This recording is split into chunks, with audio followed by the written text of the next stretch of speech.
سلام علیکم، وقتتون بخیر. امیدوارم حالتون خوب باشه. شب جمعه حرم آقا جانمون امام رضا هستیم و میخوام داستان یک آقای موفقی که به یک سری دلایل ورشکست میشه و زمانی که به دوستاش رو میزنه برای کمک کردن همه دست رد به سینه‌شون میزنن و تا اینی که میان مشهد و اینجا یه سری اتفاقات جالب واسش میفته و امام رضا کمکش میکنه. همراه من باشین تا این داستان رو که از آقای عالی شنیدم واسهتون روایت کنم. میگه که یکی از آقایون اهل علم شنیدم که ایشون میگفتش که من رو منبر از امام رضا یه چیزایی گفتم و از رأفت امام رضا که ما ایرانی‌ها زیر سایه امام رضا هستیم و اینی گفتم. از منبر اومدم پایین، یه آقای اومد به من گفت حاج آقا شما از کرم امام رضا گفتی. من از کرم امام رضا دیدم. میخوام یه چیزی رو برات بگم. من تاجر بودم تو تهران، تاجر بسیار موفقی، از جهت مالی وضعم بسیار خوب بود و شرکت داشتم و پرسنل و ولی چند تا معامله سنگین کردم و سرم کلاه گذاشتن، ورشکست شدم و بدهی سنگین بالا آوردم.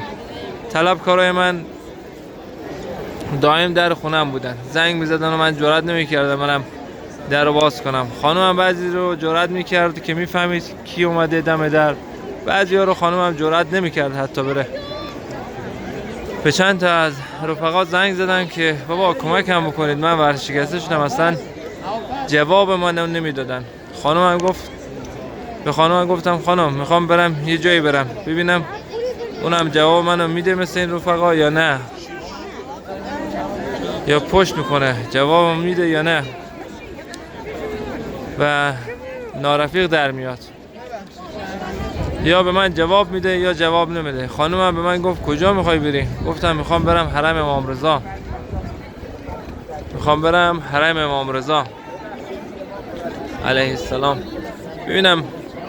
به حکم این که بالاخره 2-3 بار که زیارتش رفتم، تو عمرم تو مجلسش نشستم، براش گریه کردم، به حکم این کارا برم ببینم امام رضا جواب میده یا اینکه توی این وضعیت خنسی که الان بهش خوردم امام رضا هم به من پشت میکنه.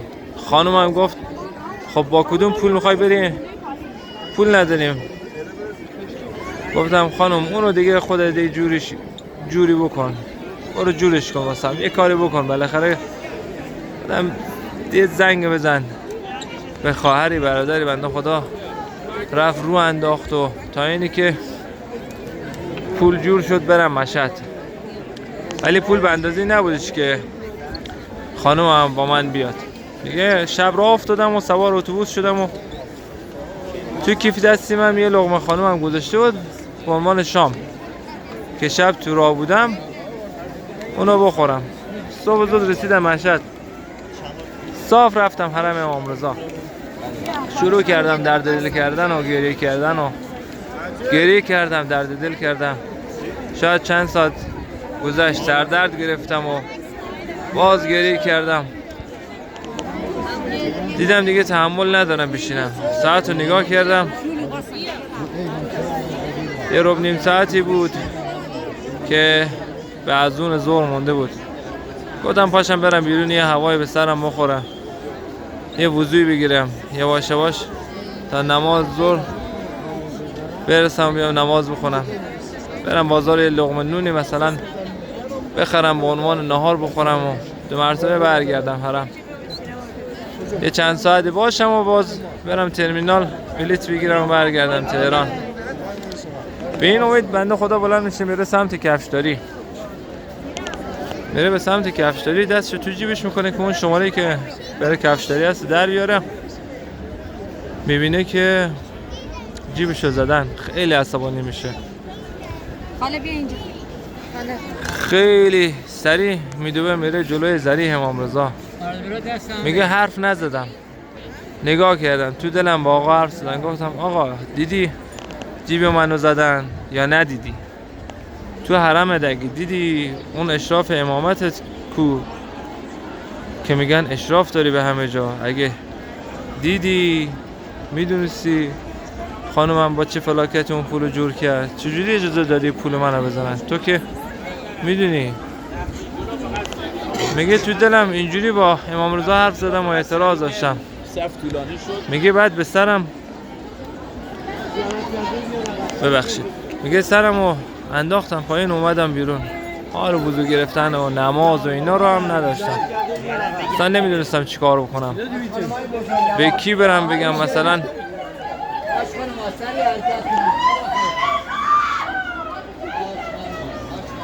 میگه حال این نماز و وضو اینا رو هم نداشتم، نمیدونستم چی کار کنم و به کی برم بگم مثلا من مال تهرانم و پولم رو گم کردم و اگه میشه یه پولی به من بدین و همین چیزایی که گاهی اوقات این حرفی‌ها که دم حرما میگن. اصلا از این چیزا بدم میومد، اهل حرفا نبودم دیگه، ذهنم هنگ کرده بود و اصلا نمیدونستم چیکار بکنم. دستمو تو جیبم بردم و همینجوری راه میرفتم، یه مرتبه دستم خورد به یه سکه.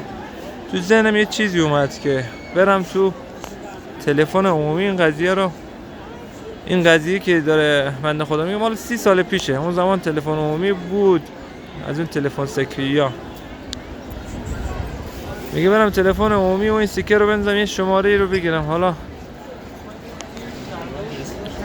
از این شماره‌های مشهد وضعیت خودمو میگم که من احتیاج به پول دارم و حالا اگه طرفم به من جواب نداد خجالت نمیکشم حداقل، چون ندیدمش دیگه. پشت تلفن با همین نیت رفتم توی تلفن عمومی و سکه انداختم، یه شماره گرفتم. شماره رو گرفتم، طرف برداشت، گفت بفرمایید. گفتم آقا من حقیقتش یه تاجرم اهل تهرانم، ورشکست شدم اومدم توسل به امام رضا علیه السلام پول من زدن، الان احتیاج دارم به پول و غذا و پول بلیط برای برگشتن به تهران. نه به خاطر من، به خاطر امام رضا مردونگی کن و این پولو بده. اون گفتش، اون آقایی که پشت تلفن بود گفت الان کجا واسطادی؟ آدرس دقیقت کجاه؟ گفتش که از کجا داری زنگ میزنی به من؟ اون نمیدونم. گفت من گوشی دستم رو نگه میدارم، برو از اون رهگذرایی که دارن میگذرن بپرس. این بنده خدا میره میپرسه، بهش میگن که کنار فلک آب سر خیابون خسروی نو. گفتم اینجا. گفت آقا همونجا واسه من یه رو دیگه ماشین میفرستم دنبالت بیاد پیش من ببینم یه کاری یه کناری. من خودم میگم واسطم و یه رو دیگه دیدم یه ماشین مدل بالا و شیک اومد دنبال من. گفت آقا شما بودی زنگ زدین یه رو پیش؟ گفتم بله. گفت بفرمایید. فهمیدم این بنده خدا راننده است، این خودمون کسی که باهاش حرف زدم تو تلفن نیست. سوار شدم و منو برد منطقه احمدآباد. این داستان برای 30 سال پیشه. منطقه احمدآباد مشهد، اونجا یه خونه شیک و به هر حال معلوم بود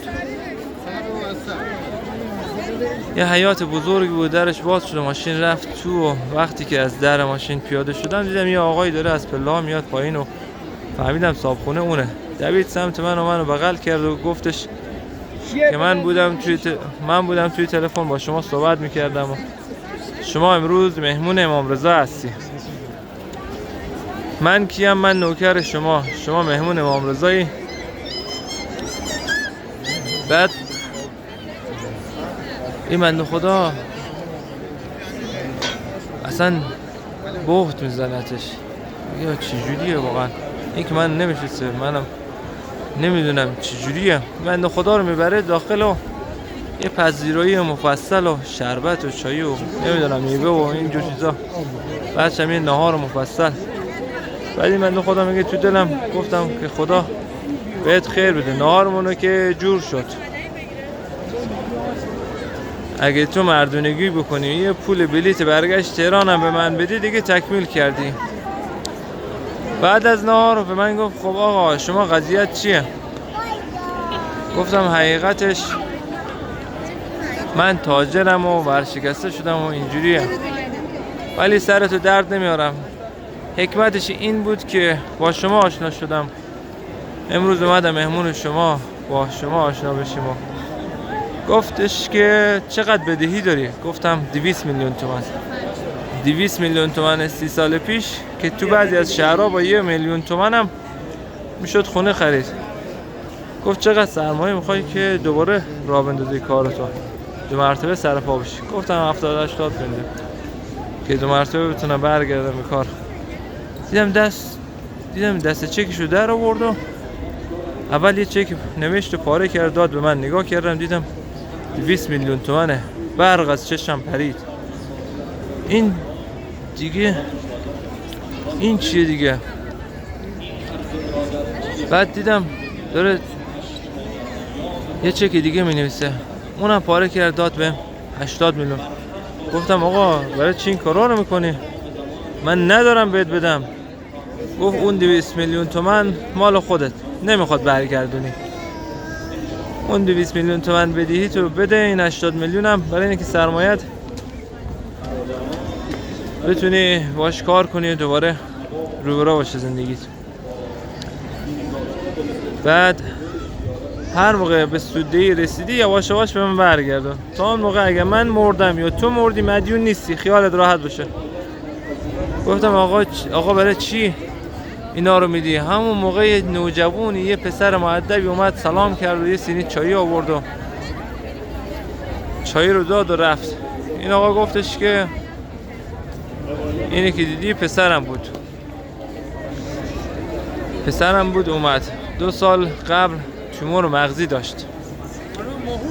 بردمش پیش متخصصین مشهد، گفتن سرطان داره. بردمش تهران پیش فوق تخصصای تهران، بهترین دکترای تهران. گفتن که کاری از دست ما بر نمیاد.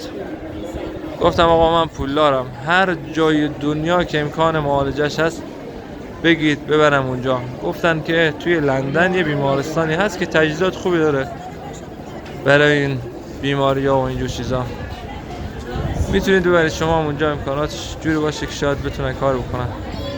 من با پسرم میگه رفتیم لندن و همون بیمارستان قرار شد 3 تا آزمایش بگیرن از پسرم که اگر این 3 تا آزمایش مثبت در اومد اونا هم دیگه نمیتونن کار بکنن، کار از دستشون بر نمیاد. 2 تا آزمایش مثبت در اومد، یکیش مونده بود. فقط اینم اگه مثبت در می اومد دیگه تمام بود. یه نفر تو آزمایشگاه اومد به من گفت، بنده خدا میگه من انگلیسی میفهمم، اومد به من گفت آقا دعا بلدی؟ گفتم چطور؟ او برو دعا کن که آزمایش 3 منفی در بیاد. والا ما هم هیچ کار نمیتونیم بکنیم. بنده خدا میگه من رفتم تو حیاط بیمارستان تو لندن، اصلا نمیدونستم با کی حرف بزنم، چیکار کنم، چی بگم. یه مرتبه به ذهنم امام رضا اومده، گفتم یا امام رضا من نمیگم شیعه بودم، نه ادعای شیعه بودن تو دارم، نه ادعا میکنم محبت درستی داشتم، همه اینا، اما همسایت که بودم آقا جون، همسایت بودم آقا. تو رو به جوادت قسم میدم اگه بچه من آزمایش 3 منفی در بیاد و خوب بشه، قول شرف میدم برای یکی از ظاهرات سنگ تموم بذارم، برای یکی از ظاهرات سنگ تموم میذارم دیگه. یا امام رضا میگه درد دل کردم و اونجا گریه کردم و بلند شدم بیام سمت آزمایشگاه ببینم چی شده. دیدم یه نفر همونی که به من گفته بود برو دعا کن با هیجان اومد بالا و این آزمایش 3 منفی در اومده بود. قرار شد اون 2 تا آزمایش قبلی رو هم تکرار بکنن. اون 2 تا آزمایش قبلی رو هم تکرار کردن، اون 2 تا آزمایش هم منفی در اومد. به من گفتن بچه تو بردار ببر. گفتن خب یه قرصی، کپسولی یا آمپولی چیزی. گفتن آدم سالم که دوا قرص و کپسول نمیخواد، بردار و ببر. که من که دلم قرصمو درگشتم ایران پیش همون دکترایی که تو مشهد بودن. بچه‌م آزمایش کردن، عکس برداری کردن. دوباره رفتم، اونا گفتن اصلا یک کس دیگه، هیچ چیش نیست آقا، هیچ چیش نیست. 2 سال الان از اون واقعه میگذره. همین پسرم که اومد چای آورد، من تو این 2 سال دنبال اون ظاهره میگردن که به امام رضا قول دادم براش سنگ تمام بذارم. تا دیشب امام رضا رو خواب دیدم. امام رضا به من فرمود فلانی فردا یه ظاهر بدحال از تهران داره برامون میاد.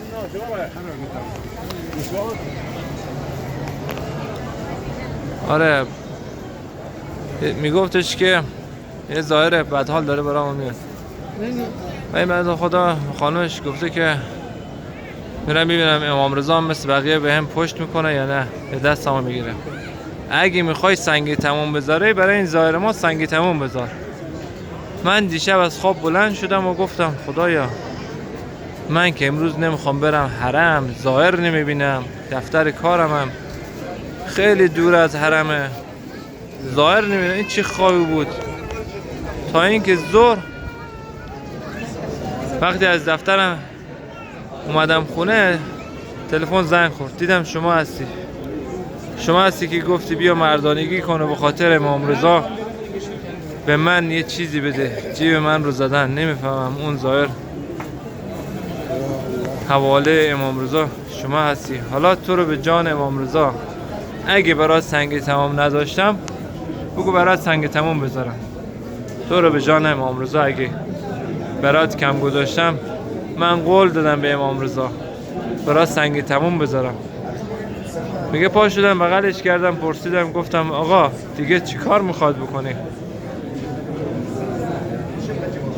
چی کار میخوای بکنی مگه؟ 200 میلیون تومان همینجوری دادی، 80 میلیون تومان سرمایه دادی. بعد به رانندش گفتش که آقا برسونش ترمینال براش بلیط هم بگیره. رانندش منو سوار کرد و وقتی اومدیم چشمم به گنبد امام رضا افتاد گفتم الکریم ابن الکریم ابن الکریم. من خیال کردم 2 قرون پول جیب من زدن دیگه، تو منو نمیبینی آقا جان. گفت آقا دستمون فقط به دامن شما بنده، دستمون فقط به دامن شما بنده آقا جان. لایک کنید، سابسکرایب کنید، واسه دوستانتون بفرستید. امیدوارم که لذت برده باشین. من که خودم حقیقت زمانی که اینو داشتم آماده میکردم چند بار گریه کردم، واقعیت رو بگم.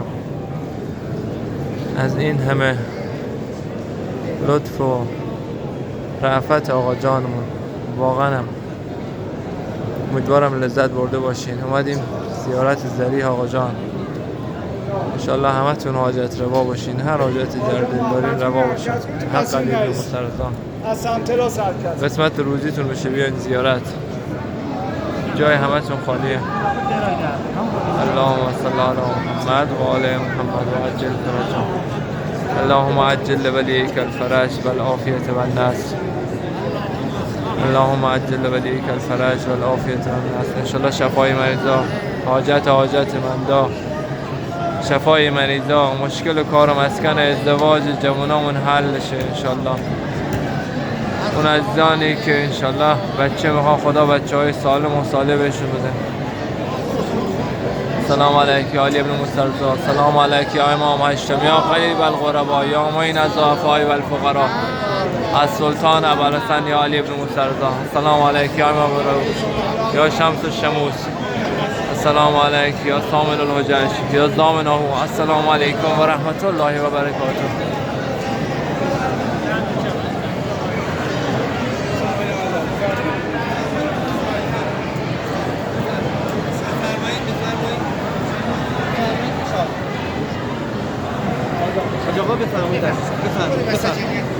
بفرمایید یالی. بالا سر مبارک، بالا سر مبارک، اگه بالا سر مبارک. نبودی برای خودتون. سه باشید دیگه. بفرمایید.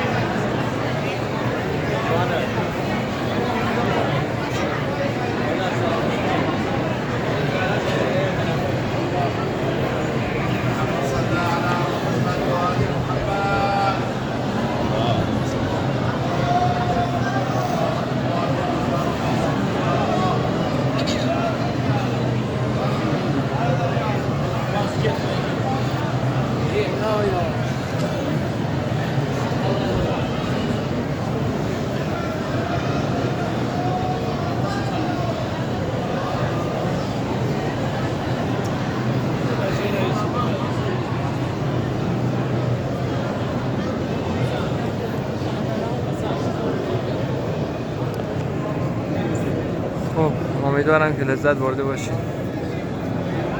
همه شما رو به خدا بزرگ میسپارم. خدا نگهدار همتون باشه ان شاء الله.